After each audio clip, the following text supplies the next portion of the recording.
नमस्कार मित्रमैत्रिणींनो, जर तुम्हाला आपल्या चॅनलवरच्या कथा आवडत असतील तर लाईक करत जात जा आणि चॅनलला सबस्क्राईब करून बाजूची घंटी दाबा आणि ऑलवर सेट करा. म्हणजे जेव्हा जेव्हा मी नवीन व्हिडिओ किंवा कोणतीही नवीन पोस्ट अपलोड करेन तेव्हा ती सगळ्यात आधी तुमच्यापर्यंत पोहोचेल. धन्यवाद. तर वळूया आपल्या कथेच्या पुढच्या भागाकडे. आय एम सॉरी टू बच्चा, जानू पण गहिवरून बोलली, कारण आज तिने त्याच्यावर पहिल्यांदा हात उगारला होता, ज्याचं तिला खूप जास्त वाईट वाटत होतं. मम्मा, प्रिन्सेस पण धावत आली आणि तिला बिलगली. आम्हाला तूच हवी आहेस मम्मा, प्रिन्सेस पण बोलली. तसं जानूने दोघांना पण घट्ट मिठीत घेतलं. समोर आशू उभी होती आणि ती हे दृश्य समाधानाने बघत होती. जानूने तिला पण इशारा केला तशी ती पण त्या तिघांजवळ आली आणि त्यांना बिलगली. आता पुढे. संध्याकाळ झाली होती. जानू आणि आशू चहा पीत हॉलमध्ये बसले होते. जानू, यू ओके ना? जानू एकटक शून्यात बघत बसली होती, म्हणून आशूने विचारलं.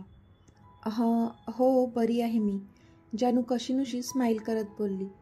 कसला इतका विचार करतेस? आशूने विचारलं. आशू, बघितलं ना आज जिनू किती हायपर झाला होता? माझं तर डोकंच चालत नाहीये. मी काय करू? मला पण वाटतं की त्यांना त्यांच्या पप्पांना भेटवावं, पण मग लगेच विचार येतो तो त्या राक्षस कुणालचा. एकदा मी माझ्या मीतला मरणाच्या दारात पाहिलंय आशू, पण आता पुन्हा मी माझ्या मुलांचं आयुष्यपणाला नाही लावू शकत. ते दोघे होते म्हणून मी माझ्या मीतशिवाय जगू तरी शकले इतकी वर्षे, नाहीतर मीतशिवाय जानचं काहीच अस्तित्व नाहीये. पण आत्ता नाही. आता जर माझ्या मुलांना काही झालं तर मात्र मी नाही जगू शकणार आशू, जानू बोलली. तिच्या डोळ्यात अश्रू होते. काम डाऊन डिअर, सगळं नीट होईल, आशू तिला दिलासा देत बोलली. मम्मा, जिनू आणि प्रिन्सेस दोघेही झोपेतून उठून डायरेक्ट तिला येऊन बिलगले होते. सकाळी जे घडलं होतं त्यामुळे ते पण डिस्टर्ब झाले होते. जिनू, प्रिन्सेस, आज मासीने मस्त भजी बनवली आहे, खाणार ना? आशू त्यांचा मूड ठीक करण्यासाठी बोलली. त्यावर त्या दोघांनी मात्र फक्त होमध्ये मान डोलावली. दोघेही घडल्या प्रकाराने शांतच होते आणि जानूला घट्ट बिलगून होते. पप्पा तर नाही येत, पण जर मम्माला पण काही झालं तर? विचारानेच घाबरले होते बिचारे. थोड्या वेळाने आशूने त्या दोघांनाही भजी आणून दिली. दोघांनीही अगदी गुड बॉय आणि गुड गर्लसारखं बसून शांतपणे ती संपवली. जानू त्या दोघांनाच निरखून पाहत होती. तिला वाईट वाटलं त्यांचा तसा मूड ऑफ झालेला पाहून. जिनू, प्रिन्सेस, मम्माला उद्या पण सुट्टी आहे, आपण उद्या जाऊयात फिरायला, जानू बोलली. अमितने तिला आराम करण्यासाठी सुट्टी दिली होती, पण तिला मात्र तिच्या मुलांना हॅपी पाहायचं होतं. मम्मा नको, तुझ्या हाताला पण लागलंय ना, सो तू रेस्ट कर, आणि उद्या तर स्कूल आहे ना, जिनू बोलला. तशी ती त्याच्याकडे पाहतच राहिली. तिला प्रत्येक वेळी त्याच्यामध्ये तिच्या मीची छबी दिसायची. हो मम्मा, तू रेस्ट कर, प्रिन्सेस पण बोलली. तसं जानूने दोघांनाही जवळ घेतलं. अवघ्या 5 वर्षांचे होते ते, पण खूपच समजूतदारपणाने बोलत होते. जानूला तर भरूनच आलं. मम्मा, नेक्स्ट वीकमध्ये जन्माष्टमीचा प्रोग्राम ठेवला आहे आमच्या स्कूलमध्ये. दुसऱ्या स्कूलमधली मुलं पण येणार आहेत. आमच्या क्लासच्या डान्समध्ये ॲज अ पार्टिसिपंट आम्हाला पण घेतलं आहे, जिनू बोलला. अरे वा, ही तर खूप छान गोष्ट आहे, जानू बोलली. मम्मा, तू आणि मासी दोघी येतील ना आमचा डान्स बघायला, जिनूने विचारलं. ऑफकोर्स येऊ आम्ही, काय जानू, आशू बोलली. हो मग काय, नक्की येऊ आम्ही, जानू बोलली. तशी त्या दोघांची कळी खुलली. दुसऱ्या दिवशी अमित फॅशन इंडस्ट्रीमध्ये गेला, पण त्याला जानू काही तिच्या डेस्कवर बसलेली दिसलीच नाही. तशी त्याची नजर तिलाच शोधू लागली सगळीकडे. त्याने रिसेप्शनवर फोन केला आणि तिला आत पाठवायला सांगितलं, पण ती आज ऑफिसला आली नाही आहे असं कळलं त्याला. आणि मग त्याला आठवलं की आपणच तिला आज सुट्टी घ्यायला सांगितली होती. तसा तो चेअरवर डोकं मागे रेलून बसला. पण तिला बघायची, तिचा आवाज ऐकण्याची खूप इच्छा होत होती त्याला ह्या क्षणी. काय करू, फोन करू का तिला? नको नको, सारखा सारखा कॉल करणं पण बरोबर नाही, तो स्वतःलाच बोलला. पण मन मात्र शांत होत नव्हतं त्याचं. मग त्याने रॉनीला कॉल केला. Ronnie, come in to my cabin fast, तो बोलला. बट बॉस, मी बाहेर आहे, फॅशन शोच्या ग्रँड प्रीमियरची अरेंजमेंट करतोय, रॉनी बोलला. पण त्याला तर अजून 5 दिवस बाकी आहेत, अमित बोलला. येस बॉस, पण तुम्ही सकाळीच मला इन्स्ट्रक्शन्स दिल्या, म्हणून ते काम पाहण्यासाठी मी इथे आलो आहे. रॉनी डोळे गोल गोल फिरवत बोलला. म्हणजे स्वतःच सांगायचं आणि मग त्यावर बोलायचं सुद्धा. हे बॉसना आजकाल काय झालंय काहीच कळत नाही आहे. सगळं जान्हवी मॅम आल्यामुळे होतं आहे, रॉनी मनातच बोलला. Leave that, I want to listen her voice, Amit बोलला. तसा पुन्हा रॉनीने डोक्याला हात लावला. आता मॅडमचा आवाज ऐकायचा आहे तर त्यांना कॉल लावा ना, सिम्पल आहे. मग मला का सांगत आहेत, रॉनी मनातच बोलला. त्याला काहीच कळत नव्हतं. बॉस, मग मॅमना कॉल करा ना, रॉनी मृदू आवाजात बोलला. इडियट, ते कळतं मला, अमित चिडून बोलला. तसा रॉनी घाबरला. सॉरी बॉस, रॉनी बोलला. Call her and put me on A conference call, तिला फोन कर आणि मला कॉन्फरन्स कॉलवर ॲड कर, अमित बोलला. ओके बॉस, रॉनी बोलला. पण आता तिला कॉल करून नक्की बोलायचं काय, हा प्रश्न त्याला पडला. पण बॉस, मॅमना फोन करून मी त्यांच्याशी बोलू काय, रॉनीने घाबरतच विचारलं. Remind her about tomorrow's meeting with our special client, तुला कळलं ना तिला काय सांगायचं आहे, अमित बोलला. तशी रॉनीने मान डोलावली आणि त्याने चालू कॉलमध्येच जानूला कनेक्ट केलं. रिंग जात होती. हॅलो, जानूचा जसा समोरून आवाज आला रॉनीने पटकन कॉल मर्ज केला. हॅलो मॅम, रॉनी हसत बोलला. रॉनी सर बोला ना, जानूचा आवाज आला. तशी इथे अमितच्या चेहऱ्यावर स्माईल आली. मॅम, ते कशा आहात तुम्ही, रॉनीने विचारलं. मी बरी आहे सर, जानू बोलली. गुड मॅम, रॉनी बोलला. रॉनी सर, तुम्ही कशासाठी कॉल केला आहे, काही काम होतं का, जानूने विचारलं. तसं रॉनीने डोक्याला हात लावला. आता तो काय सांगणार होता की मॅम, माझ्या बॉसना तुमचा आवाज ऐकायचा आहे म्हणून मी कॉल केला का. ते मॅम, तुम्ही आज ऑफिसला आला नाहीत ना, म्हणून मी तब्येत विचारायला कॉल केला होता, रॉनी बोलला. तुमच्या बॉसनीच मला सुट्टी घ्यायला सांगितली आहे म्हणून मी घेतली, ती म्हणाली. तसा अमित पुन्हा हसला.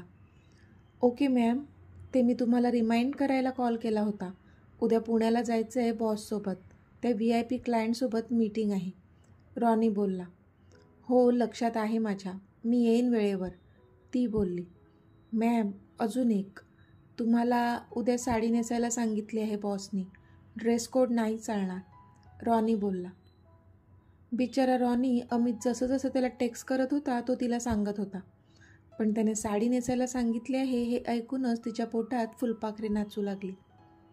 रॉनी सर, तुमच्या बॉसना आजकाल काही कामं नाही येत वाटतं, एम्प्लॉईजच्या ड्रेसबद्दल पण डिस्कस करतात म्हणून विचारलं. आणि मी काही साडी वगैरे नेसणार नाही, ओके, तुमच्या बॉसना वाटतंय म्हणून मी का करू ते, ती मुद्दाम बोलली. पण ते ऐकून पुन्हा त्याच्या चेहऱ्यावर स्माईल आली. Ma'am, boss is always right, तो टेक्स्ट वाचत होता आणि बोलत होता.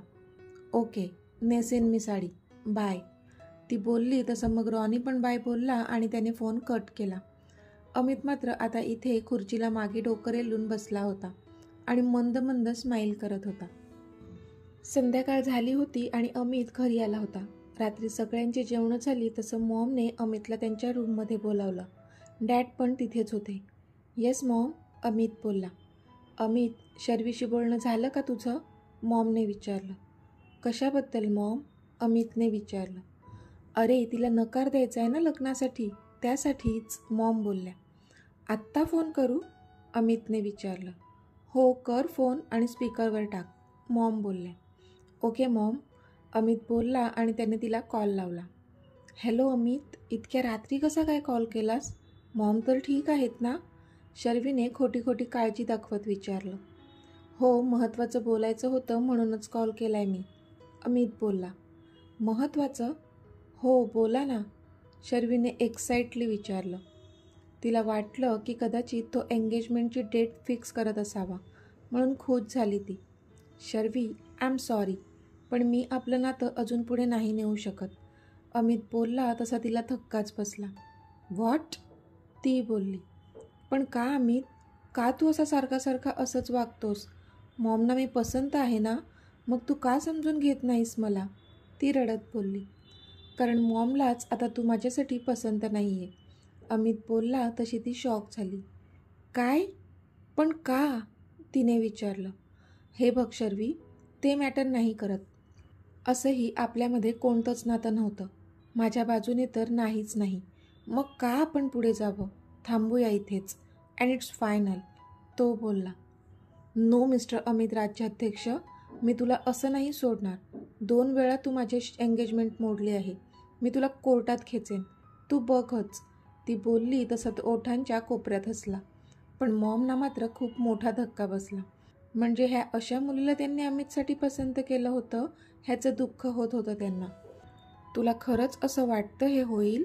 अमित कुत्सित हसत बोलला. तू माझ्या मुलाला कोर्टात खेचेन? काय गं, शेवटी लायकी दाखवलीच ना तू.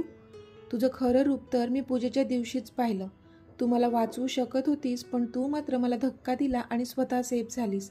माझं नशीब म्हणून जान्हवीने येऊन मला वाचवलं.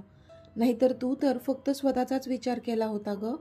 तुझा खरा चेहरा मला तेव्हाच दिसला आणि म्हणून मी माझ्या अमितसोबत तुझं असलेलं किंवा नसलेलं नातं तोडते. मॉम चिडून बोलल्या आणि त्यांनी फोन कट केला. शर्वी मात्र आता भलतीच संतापली होती.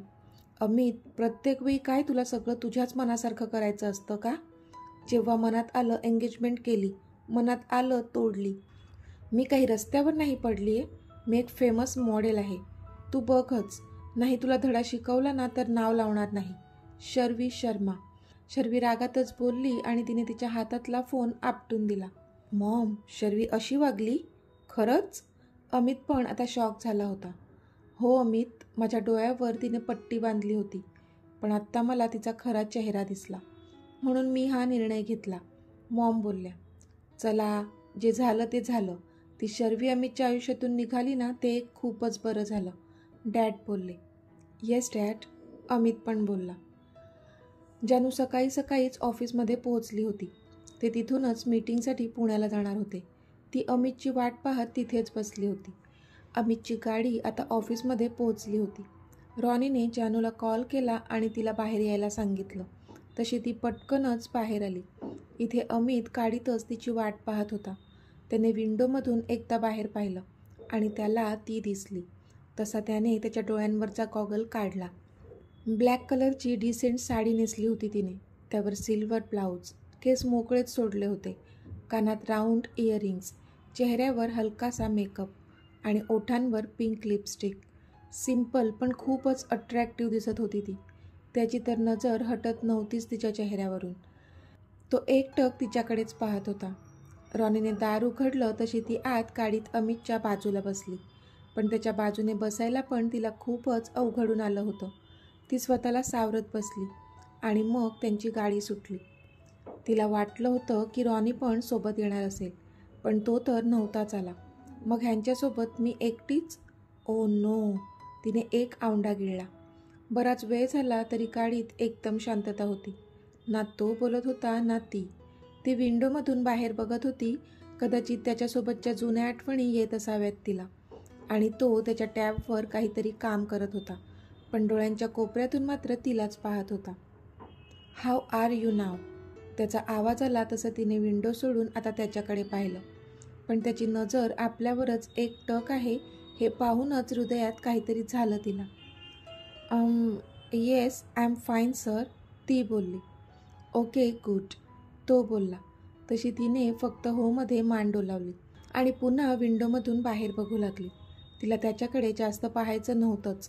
त्याला पाहताच आपल्याला काहीतरी होतं आणि भावनेच्या भरात आपण काही बोलून जाऊ ह्याची भीती वाटत होती तिला. पण तो मात्र अपसेट झाला होता, कारण ती साधं त्याच्याकडे पाहतही नव्हती. मिसेस मोहिते, त्याने तिला आवाज दिला तसं तिने पुन्हा त्याच्याकडे पाहिलं. हां, ती बोलली. आय नो, तुम्ही आता रॉयल इंडस्ट्रीजचा जो प्रोजेक्ट बघत होतात तो मी काढून घेतला आहे तुमच्याकडून.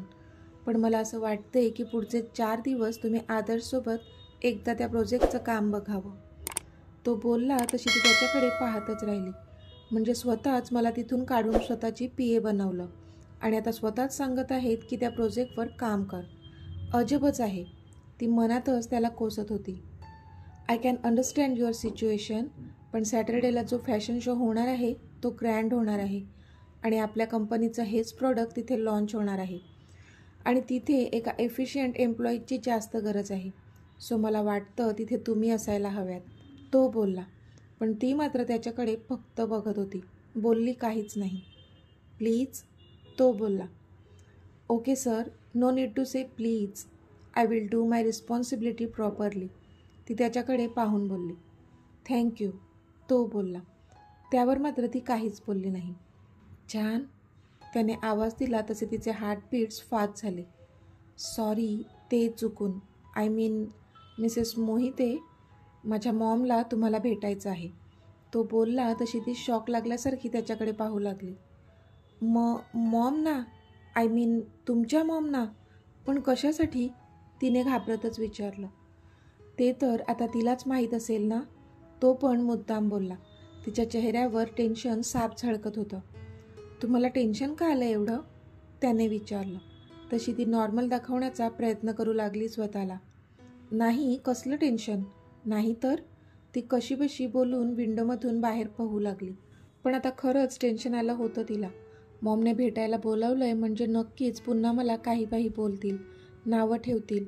ओ गॉड, मी पुन्हा नाही झेलू शकत सगळ्यांच्या त्या नजरा. प्लीज, ती मनातच बोलली, पण डोळ्यातून अश्रू बाहेर आले होतेच. आता ते पुण्याला पोहोचले होते. एका मोठ्या आलिशान हॉटेलमध्ये त्यांच्या VIP क्लायंटसोबत मीटिंग होती. ते त्या क्लायंटना भेटले. त्यांची मीटिंग बराच वेळ सुरू होती आणि जानू मात्र सतत घड्याळ पाहत होती. कधी एकदा ही मीटिंग संपते आणि आपण घरी जातो असं झालेलं तिला. कारण आता संध्याकाळ व्हायला आली होती आणि खूप पाऊसही पडत होता. घरी पोचायला उशीर व्हायला नको एवढंच वाटत होतं तिला. शेवटी एकदाची मीटिंग संपली आणि ते मुंबईला जायला निघाले. ढगांचा खूप गडगडाट होत होता. विजा चमकत होत्या. पाऊस तर धो धो पडत होता. ती देवाला एवढंच सांगत होती की देवा, लवकरात लवकर घरी पोहोचव आम्हाला. आपण पोहोचू लवकरच, डोंट टेक टेन्शन, तो बोलला.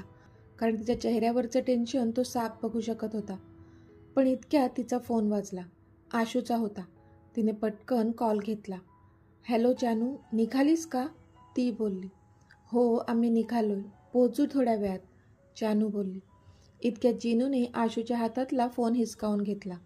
मम्मा, आम्ही वाट बघतोय तुझी, तू कधी येणार, आय एम मिसिंग यू, तो बोलला. आय मिस यू टू बच्चा, मी पोचते लवकर, लव्ह यू, बाय, ती बोलली आणि फोन कट केला. पण इथे अमितच्या कपाळावर मात्र आठ्या पसरल्या. मिस यू, लव्ह यू, कोणाला म्हणत असेल, मानवला, त्याने मनातच विचार केला आणि आपोआपच रागाने हाताच्या मुठी घट्ट आवळल्या गेल्या त्याच्या. सर, पुढे खूप मोठी ट्रॅफिक लागली आहे, गाडी लवकर निघेल असं नाही वाटत, ड्रायव्हर बोलला. अशी कशी नाही निघणार, बघ काय प्रॉब्लेम झाला आहे ते, अमित बोलला. मी बघून येतो सर, ड्रायव्हर बोलला आणि खाली उतरून गेला. काय झालं, आपण कधी पोहोचणार घरी, खूप उशीर झाला आहे, ती खूपच टेन्शनमध्ये येऊन त्याला विचारू लागली. ड्रायव्हर गेलाय ना बघायला, तो सांगेल काय झालंय, मला कसं कळणार, मी पण इथेच बसलोय ना, तो उगाच चिडत होता तिच्यावर. मगासच्या मिस यू लव्ह यूचा इफेक्ट होता तो. मग मात्र ती काहीच बोलली नाही. सर, पुढे खूप मोठं झाड पडलंय, त्यामुळे ट्रॅफिक निघायला 4-5 तास तरी जातीलच, ड्रायव्हर बोलला. तसा इथे जानूचा जीव घाबरला. इतका वेळ, ती बोलली. बरं, तू गाडीजवळ थांब, आम्ही बाहेर जातोय, कुठे थोडा वेळ थांबता येईल का ते बघतो, सर्व क्लिअर झाल्यानंतर मला कॉल कर, अमित बोलला आणि गाडीतून खाली उतरला. मी नाही येणार, मी इथेच बसेन, जानू बोलली. चला, त्याचा भारदस्त आवाज आला तशी ती घाबरली आणि उठून त्याच्या पाठी गेली. त्याच्या बॉडीगार्ड्सची टीम पण त्यांच्या पाठी आली. छत्री असूनही तिथून जाताना पण पूर्णपणे भिजले होते दोघेही. पाऊसच एवढा जास्त होता. त्याने सगळीकडे पाहिलं तर कुठेच थांबता येईल असं काहीच दिसत नव्हतं. मग त्याची नजर एका बंद असलेल्या घरावर गेली. त्याने तिचा हात पकडला आणि तिला घेऊन गेला तिकडे. ते एक पडीक घर होतं जिथे ते थांबू शकत होते, पण आत अंधार होता. बाहेरच्या रोड लाईटमुळे थोडा थोडा उजेड येत होता घरात. तो दार उघडून आत गेला. ती पण त्याच्या पाठी गेली. विजांचा कडकडाट आणि ढगांचा गडगडाट सुरूच होता. पाऊसही थांबण्याचं नाव घेत नव्हता. दोघेही भिजले होते. त्याने पाहिलं तर ती आता थंडीने कुडकुडत होती. त्याने त्याचं ब्लेझर काढलं आणि तिच्या अंगावर टाकलं. तशी ती दचकून त्याच्याकडे पाहू लागली, पण तो पटकनच तिच्यापासून बाजूला झाला आता तो एका टोकाला होता आणि ती दुसऱ्या, पण त्याची नजर तिच्यावर पडली आणि तिचं ते भिजलेलं सौंदर्य पाहून तो पुन्हा हरवला तिच्यात. त्याला मागे जेव्हा ती पावसात भिजली होती तो दिवस आठवला आणि आपोआपच त्याच्या चेहऱ्यावर स्माईल आली. पण इतक्यात ढगांचा जोराचा गडगडाट झाला आणि ती धावत येऊन त्याला बिलगली. बास, तो क्षण तिथेच थांबावा असं त्याला वाटत होतं.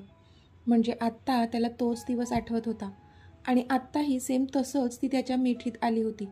म्हणजे ही काय इतिहासाची पुनरावृत्ती होत होती का? आता तिला स्वतःला कळलं की आपण त्याला मिठी मारली आहे. तशी ती हळूहळू त्याच्यापासून दूर होऊ लागली. पण ती बाजूला होणार त्याआधीच त्याने तिच्या कमरेवर हात ठेवून तिला स्वतःजवळ ओढलं. तशी ती त्याच्या छातीवर येऊन आदळली. प्लीज डोंट गो, तो बोलला. तसा तिचा श्वास थांबायचा तेवढा बाकी राहिला, कारण आत्ता ती त्याच्या खूपच जवळ होती आणि त्याची ती अस्वस्थ नजर तिच्यावर रोखलेली पाहून तिच्या हृदयाची धडधड प्रचंड वाढली होती. त्याच्या आवाजातली थरथर तिच्या काळजाला भिडली आणि तिला तिथे त्याच्यासोबतच थांबण्यास भाग पाडून गेली. दोघांचे चेहरे एकमेकांच्या खूपच जवळ होते. तिचे दोन्ही हात त्याच्या भारदस्त छातीवर होते. त्याचा एक हात तिच्या कमरेवर आणि एक हात तिच्या गालावर. तो एकटक तिच्याकडेच पाहत होता आणि तीसुद्धा त्याच्या नजरेत अडकली होती. आता त्याची नजर तिच्या त्या भिजलेल्या ओठांवर गेली आणि तिथेच स्थिरावली. तसा तिचा ऊर वर खाली होऊ लागला. तो हळूहळू तिच्या ओठांवर झुकू लागला. तशी तिच्या हृदयाची धडधड पण खूपच फास्ट झाली. तिचं पण खूप जास्त प्रेम होतं त्याच्यावर. इतकी वर्ष विरह सहन केला होता तिनेही. त्याच्या स्पर्शासाठी ती पण तर आसुसली होतीच. शेवटी ह्या क्षणी बुद्धीचं न ऐकता तिच्या हृदयाचं ऐकलं तिने. तिच्या थरथरणाऱ्या शरीराला साथ दिली तिने आणि स्वतःचे डोळे मिटून घेतले.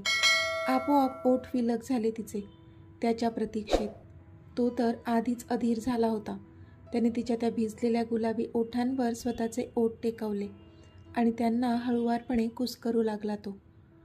तर मित्रमैत्रिणींनो, आजचा भाग तुम्हाला कसा वाटला ते मला कमेंटमध्ये सांगा आणि जर आवडला असेल तर व्हिडिओला लाईक करा, शेअर करा आणि चॅनलला सबस्क्राईब करून बाजूची घंटी नक्की दाबा. चला तर भेटूया आपल्या पुढच्या भागात. तोपर्यंत धन्यवाद.